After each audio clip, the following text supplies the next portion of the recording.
Hello everyone, welcome है आपका हमारे यूट्यूब चैनल में द लीगल प्लेबुक। आज हम सीपीसी के सीरीज़ में ऑर्डर 5 देखने वाले हैं। ऑर्डर 5 में रूल 1 to 30 तक issue and services of summons, उसमें क्या क्या है। ऑर्डर 5 में सबसे पहले हम रूल 1 to 8 तक देखेंगे, उसके बाद हम आगे का पढ़ेंगे।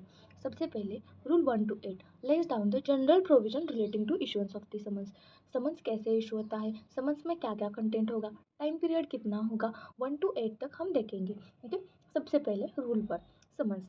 When a suit has been duly instituted, suit जब फाइल होगा duly instituted by the plaintiff and summons में बी इशूड, समन्स इशू होगा टू द डिफेंडेंट। किसको? प्लेंटिफ सूट फाइल करेगा, डिफेंडेंट को समन्स इशू होगा to appear and answer the claim.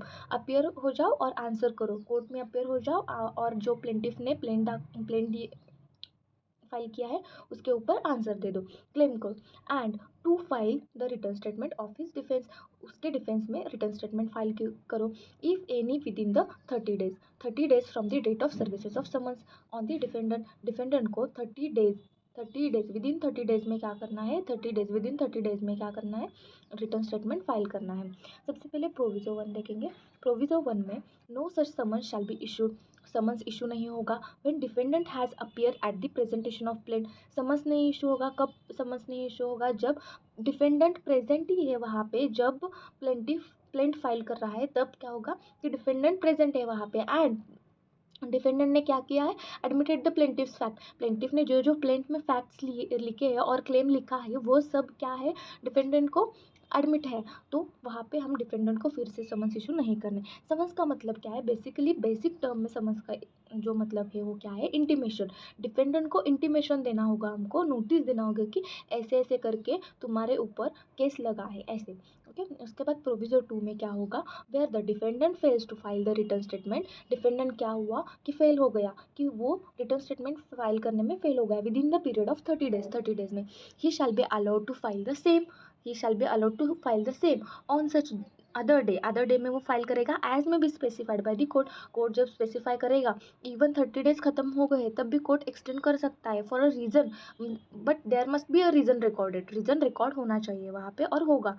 But which shall not be, shall बोला है, which shall not be later than 30 days, 30 days के sorry 30 days नहीं 90 days from the date of services of summon. Extended, maximum extension कहाँ पे कब तक है, 90 days है। प्रोविजो 3 में क्या बोला है, where the defendant fails to file a return statement. जब डिफेंडेंट फेल हो गया, फाइल से रिटर्न स्टेटमेंट फाइल करने में फेल हो गया within the said period of 30 days, जो हमने प्रोविजो 2 में देखा वहाँ पे फेल हो गया, ही शैल बी फर्दर उसको एक्सटेंशन मिल गया 30 डेज 60 90 डेज तक। उसके बाद स्पेसिफाइड जैसे कोर्ट स्पेसिफाई होगा तब तक, for reason to be recorded in writing and on the payment of such cost, cost तो पे करना पड़ेगा उसको, फेल हो गया तो as courts deem to fit. But which shall not be later than 120 days, but वहाँ पे 120 days further extension नहीं होगा। यहाँ पे बेसिकली क्या होता है कि बेसिकली ये जो 120 डेज है वो बिजनेस मैटर में 120 डेज दिया जाता है। Okay, maximum 120 days the date of services of summons and on the expiry of 120 days from the date of services of summons, the defendant shall forfeit the right to file the return statement and court shall not allow the return statement to be taken on the record. Okay, क्या बोला है कि 120 days दिया है from the date of services of summons, the defendant shall forfeit the right to file the return statement and the court shall not allow the return statement to be recorded.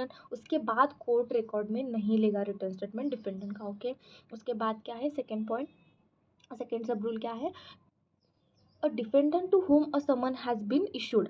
अब defendant to home summon has been issued, summons issue हुआ है defendant को under sub rule 1। सब rule 1 में हमने देखा may be appear, अब defendant appear खुद हो सकता है, इन पर्सन हो सकता है, उसके प्लीडर को बोला जा सकता है और वो प्लीडर अपॉइंट करके भेज सकता है।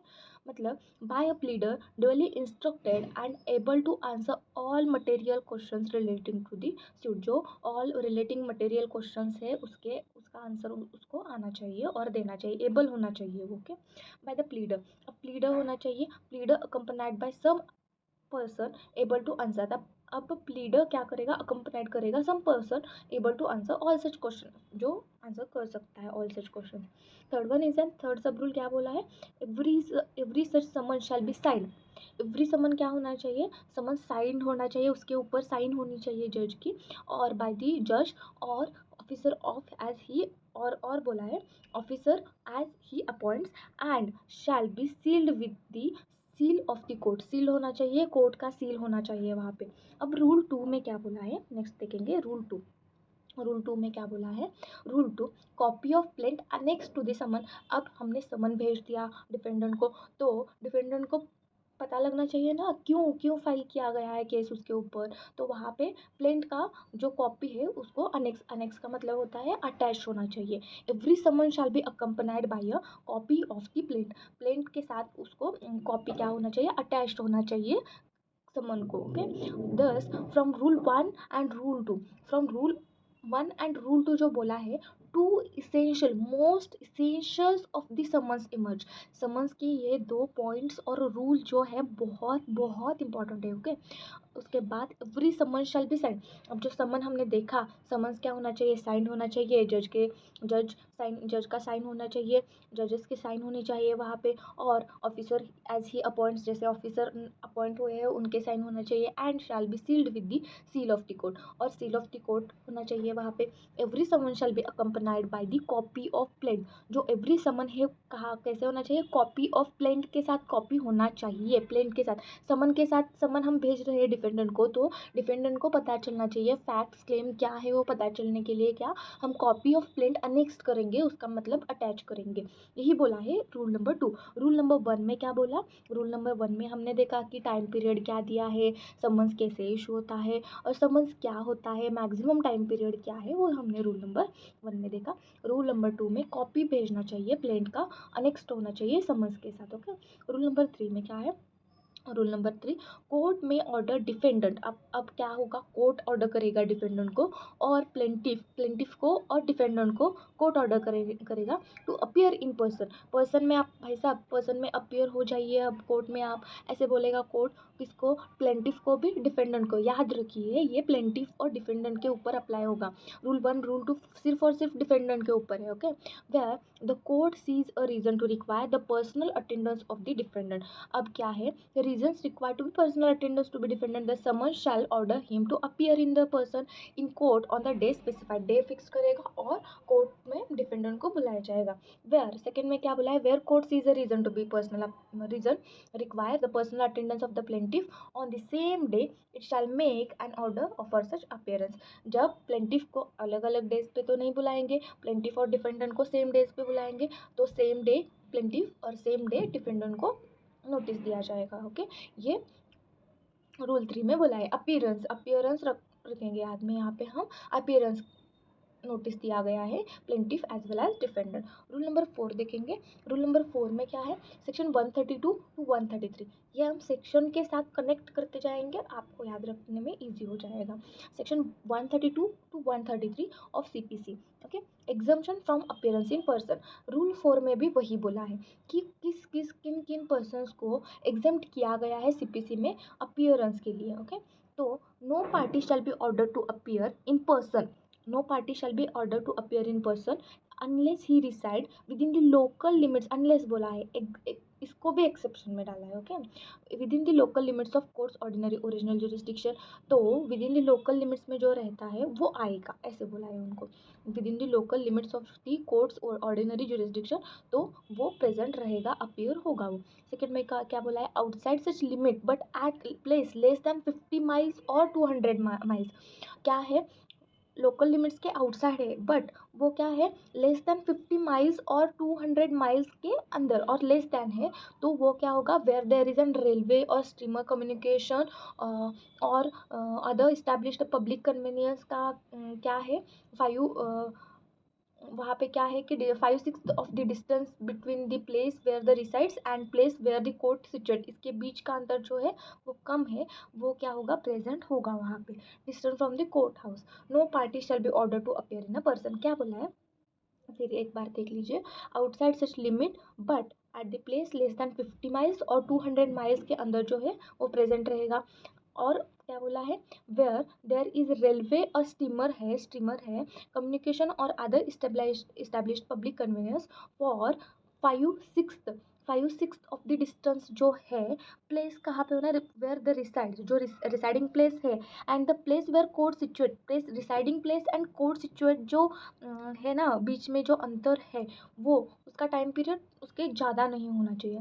Distance from the court house, no party shall order to appear in a person, इसके ज़्यादा 50 माइल्स और 200 माइल्स के ज़्यादा नहीं होना चाहिए, ज़्यादा होगा तो पार्टी अपीयर नहीं होगा उसमें। उसके बाद हु इज़ अ फीमेल, अब जो पर्सन वीमेन है मतलब वीमेन है उसको तो हम अपीयर नहीं कर सकते अकॉर्डिंग टू द कस्टम। जैसे उसको फॉर एग्जांपल हम यहाँ पे पर्दानिशी लेडी ले सकते हैं, पर्दानिशी लेडी अपीयर नहीं हो सकते हैं तो उनको हम कंपेल नहीं कर सकते कि वो प्रेजेंट रहे। Who is an women according to the custom, जैसे उनके कस्टम रहते हैं, and manners of the country, then उनके जैसे मैनर रहते हैं वैसे, ought not to be compel to appear under section 132 में बोला है। 132 में पर्दानिशी लेडी और हु इज़ एन वीमेन बोला है, वीमेन को अपीयरेंस में हम कंपेल नहीं कर सकते हैं। उसके बाद who is entitle to exemption under section 133 of the CPC, 133 of the CPC में बोला है, हम देखेंगे 133 ऑफ CPC में क्या है।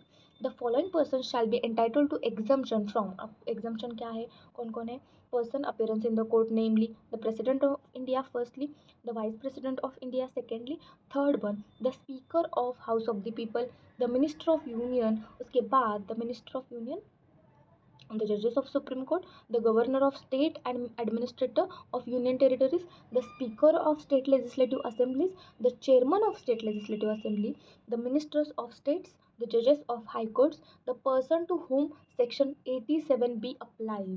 Okay, okay.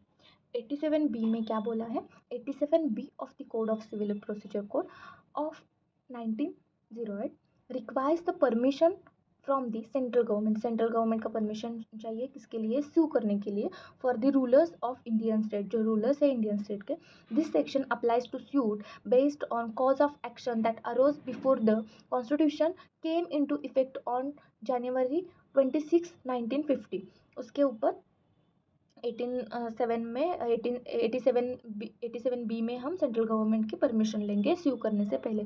वहाँ पे क्या ज़रूरी है, किसके स्यू को किनको करना है, formal rulers of the Indian state को स्यू करना है। वहाँ पे 87B कैसे वर्क करता है वो देखेंगे। The central government can specify which the former Indian states are covered by this section through the notification of official gazette. Official gazette में बता देंगे कि कौन कौन से फॉर्मर रूलर्स में आएंगे, उसका ऑफिशियल गैजेट में रूल्स देंगे। द टर्म रूलर, रूलर का मीनिंग क्या है यहाँ पे, ruler in this section has the same meaning as article 363 of the constitution. Ruler का मीनिंग जो है, रूलर आर्टिकल 3, ये एग्जाम में आ सकता है, article 363 of the constitution. The term ruler जो है वो कहाँ पे सेम मीनिंग लेंगे हम, आर्टिकल 363 में जो दिया है वो सेम मीनिंग यहाँ पे लेंगे 87B में भी, okay, of the constitution. The central government can consider whether to continue this protection for transaction that took place after January 26, 1950। अब हम देखेंगे why might this section is question, अब ये क्वेश्चन में क्यों है वो देखेंगे। Some are says that the since the constitution guarantees equality before the law, it might be better to limit the application of section 87B to the past transaction. This would be help the eliminate to the distinction between the former rulers and other citizens. Okay, ये हुआ 87B कैसे apply होगा और उसका provision क्या है, हमको इतना ही याद रखना है। 87B में 87B अगर हमको फॉर्मर रूलर्स को सू करना है तो वहाँ पे हम सेंट्रल गवर्नमेंट की परमिशन लेंगे, और जो रूलर का मीनिंग है वो हम कैसे टाइप में लेंगे, रूलर का मीनिंग जो है 363 ऑफ इंडियन कॉन्स्टिट्यूशन के जो आर्टिकल है वैसे ही मीनिंग लेंगे। और जो को who is an former ruler वो कैसे पता चलेगा, जो central government can specify which the former Indian states are covered by this section, section मतलब through this notification official gazette में वो बता देंगे। ओके, उसके बाद जो है 133 क्लॉज 3 जो है of CPC, 133 clause 3 of CPC क्या बोलता है, where any person claims to the privilege of the such exemption, किसी पर्सन को ऐसे जो एग्जाम्शन मिला है and it is an consequently necessary to examine, necessary है उनको एग्जामिन करने का, तो him by commission he shall apply to pay cost that commission. तब हम क्या करेंगे कि कॉस्ट अप्लाई करके हम कमीशन इशू करेंगे और कमीशन इस्टेब्लिश करेंगे। उसका कॉस्ट को कौन पे करेगा, जो पर्सन है वो कॉस्ट पे करेगा, unless the party, okay, particular contents of summons rule 5 to rule 8 में है। पर्टिकुलर कंटेंट समन में कंटेंट्स क्या क्या होंगे वो रूल 5 टू 8 में दिया है। ऑर्डर 5 में ऑफ सीपीसी रूल 5 में क्या है, summons to be either to be settled issue or for the final disposal, ये दिया है रूल 5 में। समन्स किसके लिए है कि order either settlement of issues के लिए और फाइनल डिस्पोज करने के लिए है। The court shell determine eight the time of issuing the summons, court shell determine eight the time of issuing the summons whether it shall be for the settlement of issue. Court determine करेगा कि जो summons issue करने वाले हैं वो for किसके लिए है, किस सेटलमेंट ऑफ इशू के लिए और क्या डिस्पोजल फाइनल डिस्पोजल के लिए of the suit. And the summons shall contain the direction accordingly provided in the every suit heard by the court or small cause the summons shall be for the final disposal of the suit। अब क्या बोला है इन्होंने कि and the summon shall be contain directions, summon क्या contain होना चाहिए, directions होना चाहिए। Provided that in every suit heard by a court of small cause the summon shall be file, court of small cause में जो होगा summons किसके लिए होना चाहिए, final disposal of the suit के लिए होना चाहिए। ओके उसके बाद रूल 6 में क्या बोला है, fixing a day for appearance of defendant, defendant को अपीयर करने के लिए डे फिक्स होगा यहाँ पे। The day under sub rule 1, day under sub rule 1 of the rule 1 shall be fixed with the reference to current business of the court, the place of residence of the defendant and the time necessary for the service of summons, and the day shall be fixed as allow the defendant sufficient time enable him to appear and answer of such day। उसके बाद क्या बोला है rule 6 में, day fix करेंगे appearance of the defendant के लिए।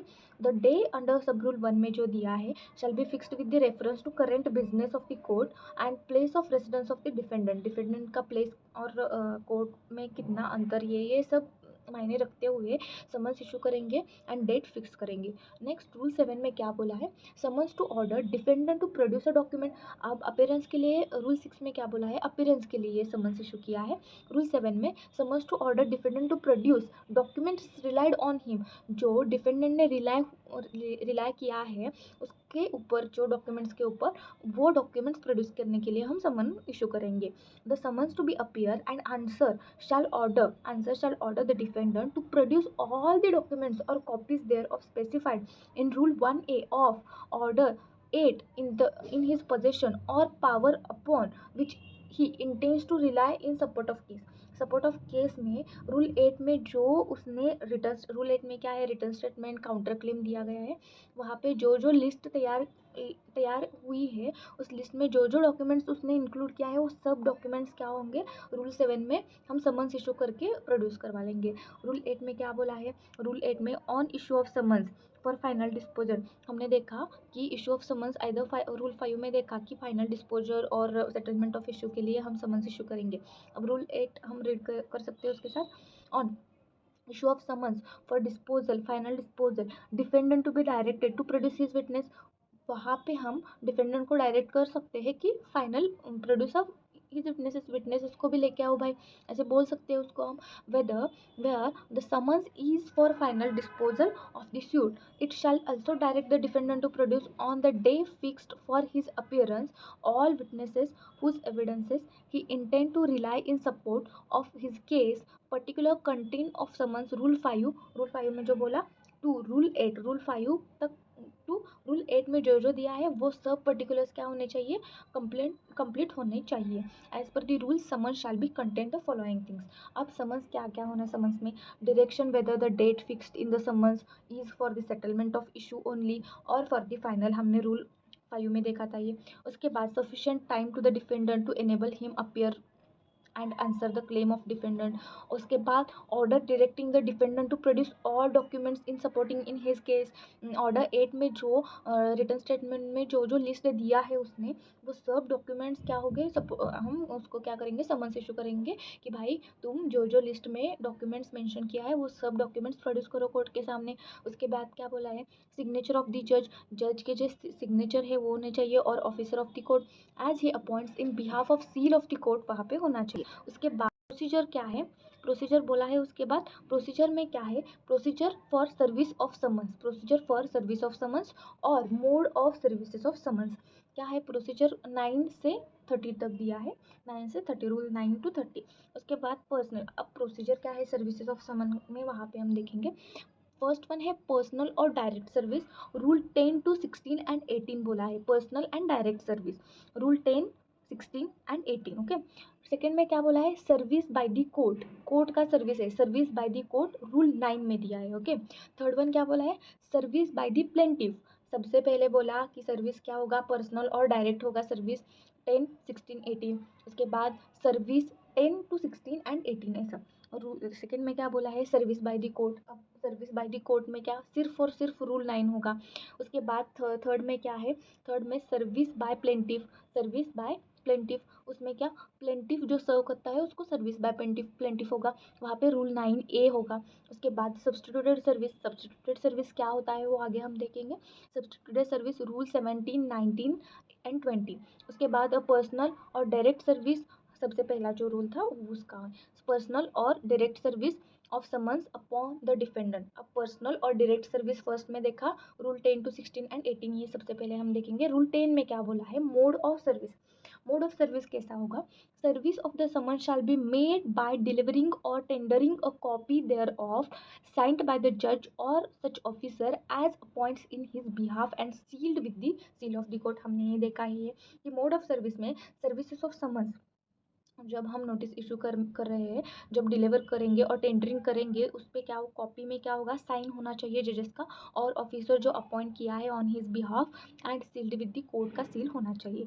Rule 11 में क्या बोला है, service on the several defendant. अब सेवरल डिफेंडेंट, बहुत सारे डिफेंडेंट्स है, वहाँ पे कैसे सर्व होगा, save as otherwise prescribed where there are more defendants than one, more than one defendants, then service of summons shall be made on each defendant.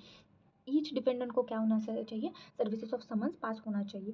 Rule 12 में क्या बोला है, service to be on defendant in person when practicable, okay, service on defendant in person when practicable or his agent, मतलब जो where a service it is where it is unpracticable, service shall be made on his defendant in person unless he has an agent empowered to accept the service, in which case service on such agent shall be sufficient।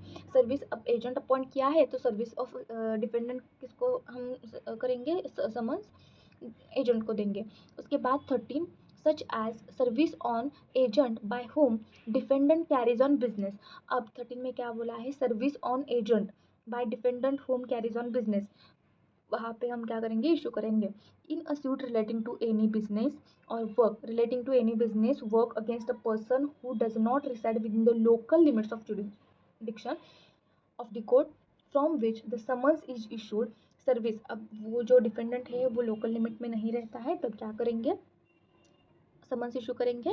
Service of any manager और agent, जो work करता है वहाँ पे manager और agent को करेंगे, who eight the time of service personally carriage, personally service करता होगा, और जहाँ पे वर्क करता है बिजनेस फॉर गेन करता है, और person within which limit shall be deem to good services, वहाँ पे हम इशू ऑफ समन्स करेंगे रूल नंबर 13 में।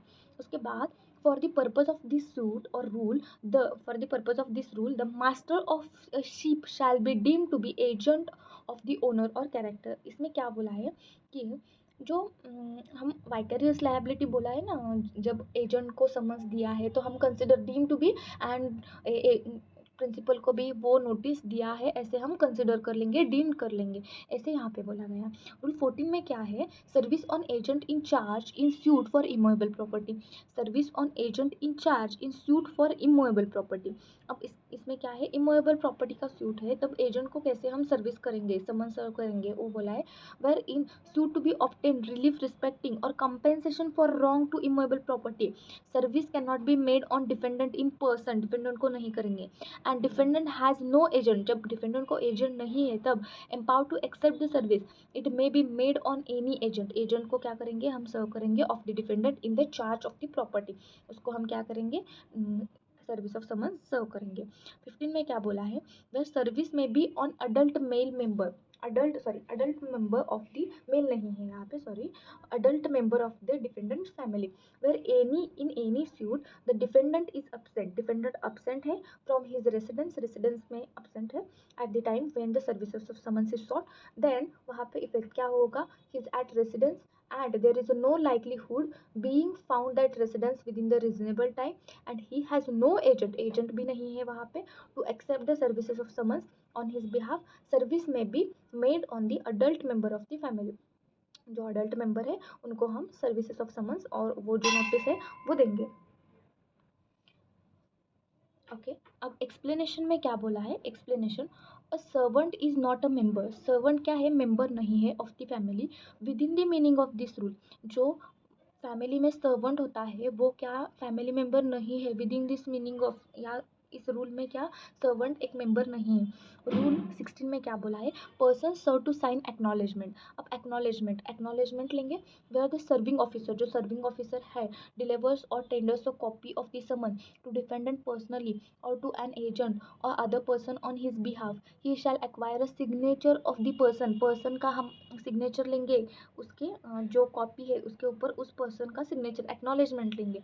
एक्नॉलेजमेंट मतलब क्या होगा कि एक्नॉलेजमेंट इस पर्सन को हमने ड्यूअली सर्व किया है, उसके ऊपर उसका साइन भी होगा तो वो हम प्रूव करेंगे. इसको देखो हमने इसको समन सर्व किया था, उसने साइन किया है इस पे. ओके उसके बाद रूल 18 में क्या है, endorsement of time and manner of service.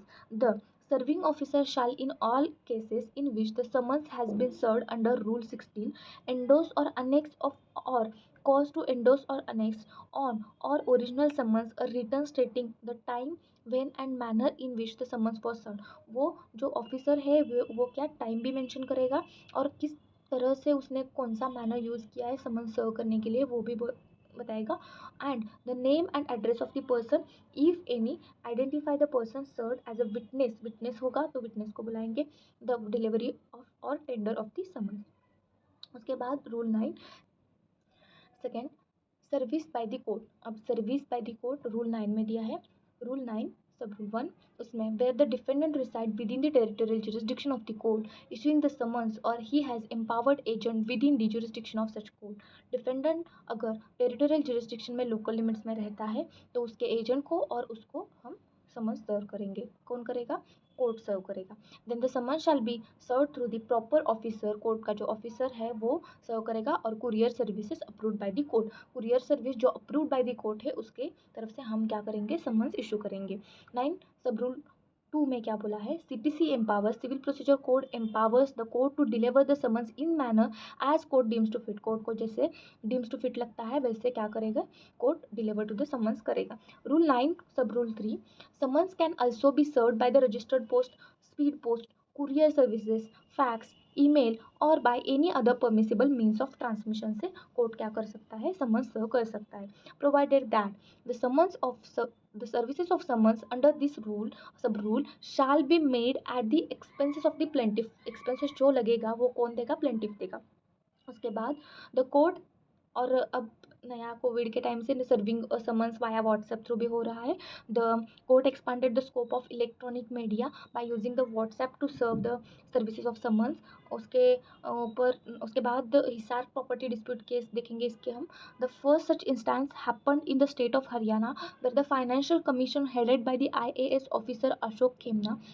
in the case in the matter of property dispute allowed the serving of summons through the WhatsApp to one of the respondents who had shifted to Kathmandu. वहाँ पे ये Hisar property case dispute है. उसके बाद हम rule 9 sub rule 4 देखेंगे. Where the defendant is residing outside the jurisdiction of court the summon shall be serve through an officer of the court within whose jurisdiction the defendant reside. Outside jurisdiction रहता होगा defendant तो वहाँ पे officer को भेजा दिया जाएगा. सब रूल 5 में क्या है, the court shall treat refusal of acceptance as valid service. Refuse किया, अगर डिफेंडेंट ने रिफ्यूज़ किया वहाँ पे क्या होगा, कोर्ट ऐसे डीम करेगा कि कोर्ट को डिपेंडेंट को सर्व हुआ है. उसके बाद 6 में क्या, द हाई कोर्ट और डिस्ट्रिक्ट जज, जो हाई कोर्ट और डिस्ट्रिक्ट जज है एज द केस में be shall prepare a panel prepare करेंगे of courier agencies for the purpose of sub rule 1. उसके बाद 3rd में क्या बोला है, सर्विस बाय द प्लेंटिफ. अतः प्लेंटिफ अब प्लेंटिफ सर्व करेगा. रूल 9A में बोला है the court may also permit service of summons by the plaintiff in addition to service of summons by the court. Plaintiff खुद जाके सर्विस ऑफ समन्स देगा. 4th में वे क्या बोला है, सब्सटीट्यूटेड सर्विस बहुत बहुत इंपॉर्टेंट है. अगर आप LLB को है वो बहुत क्वेश्चन पढ़ता ही पढ़ता है वहाँ पे सब्स्टिट्यूट ऑफ सर्विसेज के ऊपर। Rule 17, 19 and 20, rule 17, 19 and 20। Substituted service means service of summons by mode which substituted for ordinary mode of services of summons. 17, सबसे पहले हम 17 देखेंगे। Services of summons by affixing, services of summons by fixing is made, वहाँ पे क्या, when the defendant or his agent or such other person refuses to assign acknowledgement, acknowledgement नहीं दे रहा है और रिफ्यूज कर रहा है, or where the services of officer or after the due diligence can not find the defendant, defendant को find नहीं कर पा रहा है, and there is a no agent, agent भी नहीं है to accept the summons, or nor any other person on whom the services can be made, then the serving officer shall affix a copy of summons। Serving officer क्या करेगा, outdoor पे क्या करेगा कि summons जो है वहाँ पे अफिक्स करके आएगा। उसके बाद बी में क्या बोला है, सम अदर कॉन्स्पिक्यूअस पार्ट, जो है कॉन्स्पिक्यूअस पार्ट मतलब प्रथम दर्शनीय जो पार्ट है, नोटिसेबल पार्ट जो है of the house in which defendant ordinarily reside or carries on the business, वहाँ पे वो अफिक्स करके आएगा, चिपकाएगा। And shall them return the original to the court from which it was issued with a report endorsed thereon annexed thereto stating that he has so affixed the copy, the circumstances under which he did not so, and the name and address of the person, if any, by whom the house was identified and whose presence the copy was affixed करके आएंगे। Rule 19 में क्या बोला है, examination of serving officer. अब जो serving officer notice दे के आया है उसका एग्जामिनेशन होगा, where a summons is return under rule 17 में रिटर्न हुआ है, the court shall if the return under that rule has not been verified by the affidavit of the serving officer and may if has been so verified examine the serving officer on oath पे examine करेंगे, cause him to be examined by another court touching his proceeding and may make further inquiry करेगा court the matter as he thinks to fit, and the shall either declare that the summons has been duly served and declare करेगा summons has been duly served or order such service as things to fit। Rule 20 में substituted service दिया है, where the court is satisfied that there is an reason to believe that first में the defendant is keeping out of the way for the purpose of avoiding the service, defendant क्या कर रहा है, service avoid कर रहा है। Second में क्या बोला है, that for any other reason the summons can not be serve, any other reason होगा समन्स सर्व नहीं हो रहा है, the court shall order the summons to be serve by affixing a copy thereof, court क्या करेगा, order करेगा affix the copy in, जैसे हम पिछले में देखा वैसे ही सेम इन कॉन्स्पिक्यूअस पार्ट में हम क्या करेंगे, चिपका के आएंगे, also conspicuous part in such other manner as court thinks to fit. 1A में क्या बोला है, where the court acting under sub rule 1 order service by the advertisement, newspaper में एडवर्टाइजमेंट देंगे, न्यूज़पेपर शाल डेली न्यूज़पेपर में circulating in locality में जो newspaper है वहाँ पे हम डेली न्यूज़पेपर में सर्कुलेट करेंगे, और residing business voluntary reside carries on business personally work for gain, वहाँ पे हम वो क्या करेंगे न्यूज़पेपर में देंगे। उसके बाद effect of substituted service, substituted service में क्या, सर्विस का इफेक्ट क्या होगा, सर्विस सब्सटीट्यूटेड वो ड्यूअली क्या हुआ है, सर्व हुआ है, ऐसे ही कंसिडर करेंगे। Service substituted by order of the court shall be effectual as if it had been made on defendant personally हम डिफेंडेंट को दे के आए, ऐसे ही कंसिडर करेंगे। फोर्थ में क्या बोला है, service is substituted time for appearance to be fixed, where the service is substituted by order of the court shall fix such time for appearance of the defendant as may be required। ये हुआ order 5। I hope आपको समझ आया होगा। Thank you.